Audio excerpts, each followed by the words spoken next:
Vamos ao professor da Universidade Estadual de Campinas, Diego de Freitas Aranha. Bom dia.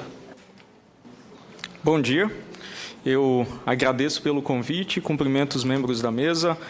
É um prazer estar aqui de novo. A última vez que eu estive no Senado para tratar desse tema foi há 5 anos atrás. Então, fico feliz por poder contribuir novamente com o debate, mas entristecido em observar que houve muito pouco progresso nos últimos 5 anos. Bem, nessa outra ocasião que eu estive aqui, eu vim relatar sobre os testes os resultados nos testes de 2012, obtidos pela equipe que eu coordenei nesses testes. A nossa equipe venceu aquela edição dos testes do TSE e a gente apresentou, para vencer aquela competição, era um modelo de competição, um ataque que quebrava o sigilo do voto. Então, a gente demonstrou, nas restrições do teste, que era possível recuperar os votos de uma urna eletrônica em ordem, sabendo exatamente como o primeiro, segundo, terceiro eleitores e assim por diante votaram, baseado apenas em informação pública. Outra consequência, outro resultado importante nesses testes, que a gente não teve tempo de explorar, porque eles têm um escopo e tempo limitados, que a integridade do software de votação e, consequentemente, dos resultados produzidos pela urna eletrônica dependia de segredos inseridos diretamente no código-fonte do software, do programa, que é uma decisão de projeto que viola as boas práticas desde os anos 90 na área de segurança. Assim, isso é questão de livro-texto, não é fronteira de tecnologia. Isso é desaconselhado desde que a área de segurança é uma área formalmente constituída. Bem, é importante observar que um sistema puramente eletrônico de votação, todas as suas propriedades principais, como o sigilo do voto e a integridade dos resultados, dependem unicamente da qualidade do software, dos mecanismos de segurança nele implementados e na resistência desses mecanismos a uma subversão, a um ataque externo.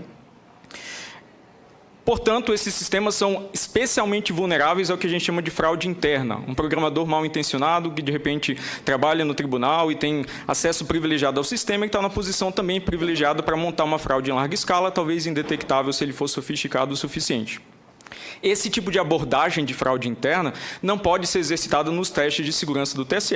Então, os testes de segurança do TSE forçam os pesquisadores, as pessoas que participam, a tentar montar o que a gente chama de fraude externa. Alguém que não tem esse acesso privilegiado ao sistema de votação para programá-lo, para que ele se comporte de maneira desonesta, mas ele tenta descobrir como esses mecanismos foram implementados e tenta contorná-los de alguma forma.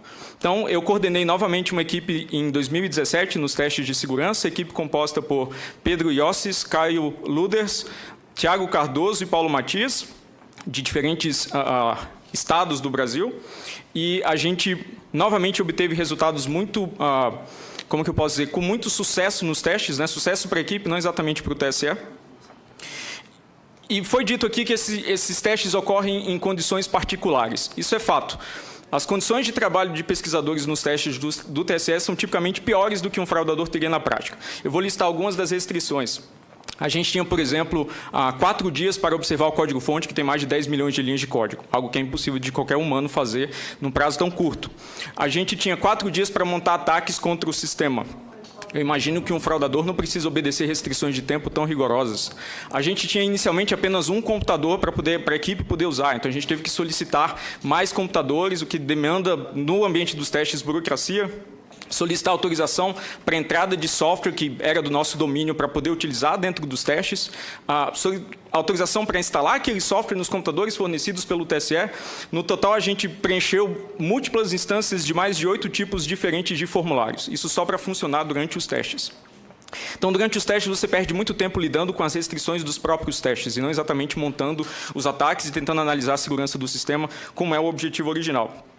Uma grande novidade desses testes é que a gente pôde fazer notas em papel, que não era possível em 2012. Então, a gente pôde copiar trechos de código em papel, só que a gente não podia cruzar a sala com essas notas para usar as notas obtidas a partir do código-fonte num ambiente onde a gente, de fato, avaliava a segurança do equipamento. Eu acho que, novamente, um fraudador não teria esse tipo de restrição, especialmente se ele tem acesso privilegiado ao sistema. Uma outra novidade desses testes é que o TSE tomou a liberdade de apagar trechos de códigos sensíveis contendo chaves criptográficas do código-fonte do sistema. Ou seja, a base de código fornecida para os pesquisadores não estava completa. Talvez por reconhecer que o acesso a essas chaves criptográficas fornecia também acesso privilegiado ao sistema, já que todas as suas propriedades de segurança terminam dependendo do seu conhecimento. De qualquer forma, a gente conseguiu contornar todas essas restrições e exploramos uma sequência de vulnerabilidades durante os testes, que permitiram a gente chegar até o ponto de adulterar o software de votação para injetar código de nossa autoria para ser executado no ambiente da urna eletrônica. Bem, nosso trabalho começou capturando uma chave criptográfica que o TSE esqueceu de apagar no código-fonte para decriptar os cartões de memória que contêm software para ser instalado na urna eletrônica. Então, esses cartões de memória têm software, existe uma cerimônia de carga onde o software é transmitido, transportado dos cartões para as urnas eletrônicas, e cada cartão desses pode instalar dezenas de urnas. Então, um ponto muito interessante para um fraudador, porque a manipulação de um único cartão tem um poder aí de amplificar esse ataque para dezenas de urnas.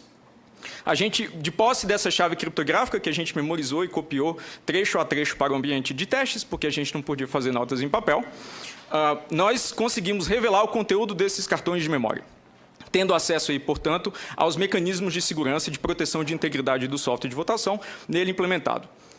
Obtendo acesso ao software de votação, a gente descobriu que tinha 2 módulos do programa que não tinham sua integridade verificada. Esses 2 módulos cumpriam 2 funções. Uma delas era manter o registro cronológico de eventos pela urna eletrônica, desde o processo de instalação até o encerramento da votação. E o outro, basicamente, proteger o registro digital do voto, que é aquela lista embaralhada, armazenada em formato eletrônico das escolhas do eleitor, que o TSE alega ser o mecanismo de recontagem, mas como ele é produzido pelo próprio software, ele não pode verificar a contagem eletrônica feita por ele próprio. Bem, então, no terceiro dia de testes, a gente já tinha acesso a esses dois componentes do software para injetar trechos de códigos de nossa autoria. Então, a primeira coisa que a gente fez foi, por exemplo, manipular os registros cronológicos mantidos pela urna eletrônica em um arquivo específico, invalidando o poder de auditoria ou de exame posterior, depois das eleições, do conteúdo desse arquivo, porque ele já tinha conteúdo adulterado. Novamente, isso depende unicamente do software de votação. Se o software de votação é adulterado, bem, ele pode produzir arquivos arbitrariamente escolhidos pelo atacante. A gente também descobriu como injetar código para que o registro digital do voto pudesse ser capturado e decifrado, seu conteúdo revelado, entre votos consecutivos. Isso permitiria, por exemplo, para um mesário malicioso, capturar esse arquivo antes e depois de um certo eleitor ilustre e saber exatamente como esse eleitor votou pela diferença entre as 2 versões do arquivo. No último dia dos testes, a gente teve os principais progressos, porque a gente descobriu, a gente passou a não mais interferir com as funcionalidades fornecidas por esses 2 componentes de software, mas utilizar esses 2 componentes de software para alterar o comportamento do software de votação.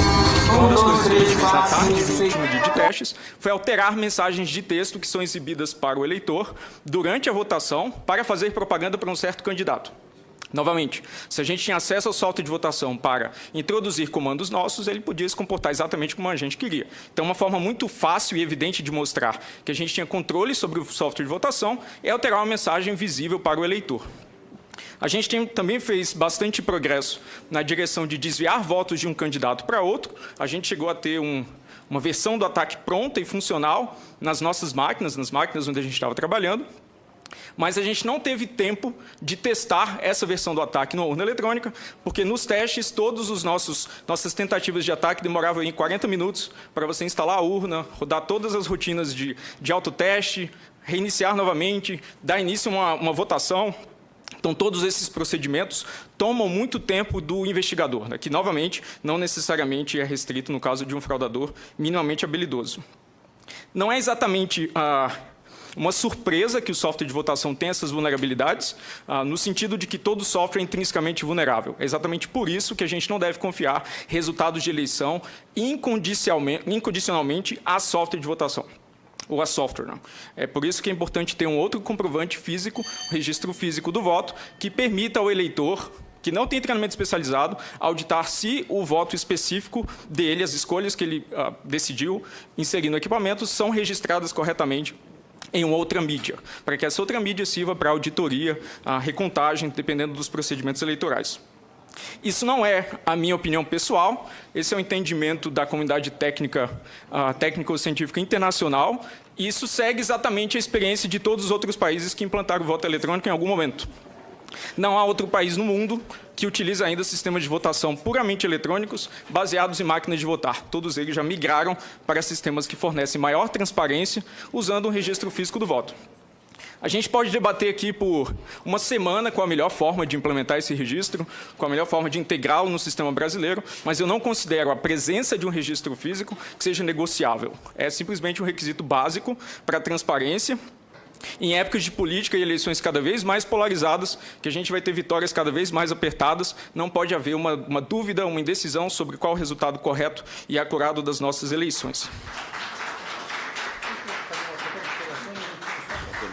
Sobre a questão orçamentária, eu gostaria de finalizar basicamente dizendo que a possibilidade de autoria de uma eleição não deveria ter preço. Não. Basicamente, esse é o requisito fundamental de qualquer eleição, provar para os eleitores, provar para os participantes, provar para a sociedade que o resultado é acurado e honesto. Isso não deveria ser negociável. Como é que o senhor disse que a eleição não deveria ter preço? O que não deveria ter preço? Transparência não deveria ter preço. Não, gostei, é um requisito fundamental. Gostei da frase, gostei. Transparência de uma eleição não deveria ter preço. Não deveria ter preço. Ainda mais a desse ano. Exatamente. Então, essa discussão em torno de se não é possível acomodar o sistema brasileiro para que ele possa ser transparente, para mim, inverte completamente a sequência lógica das coisas. Transparência é um requisito. A gente não deveria considerar se elas podem ser tornadas transparentes ou não. A gente deveria encontrar uma forma de torná-las transparentes e depois descobrir exatamente qual que é o orçamento, como a gente pode fazer isso da maneira mais eficiente. Esse deveria ser o raciocínio.